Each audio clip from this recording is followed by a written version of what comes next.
The first one, and oftentimes could be the hardest, is noticing control.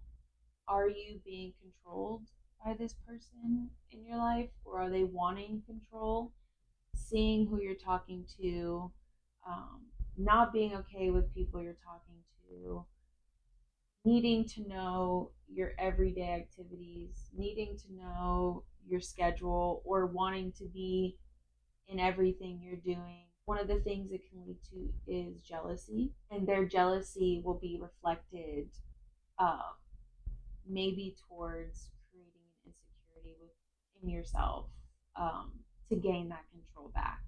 Probably the extreme of what it can lead to, but it also is something important about that is sometimes not talked about. Emotional or even physical abuse.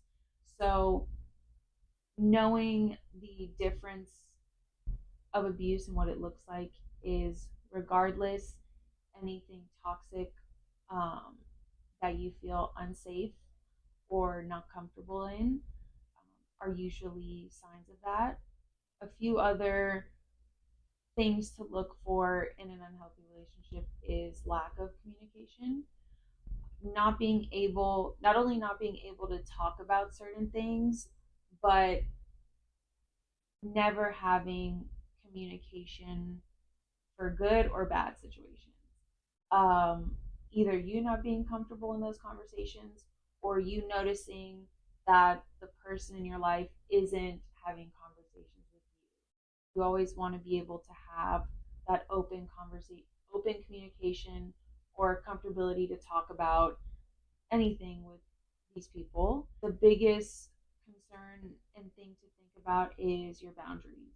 So if boundaries are crossed, if you set physical, emotional, or mental boundaries, and things that you don't feel comfortable with or things you're not okay with, and that person crosses it knowingly, that's the biggest indication of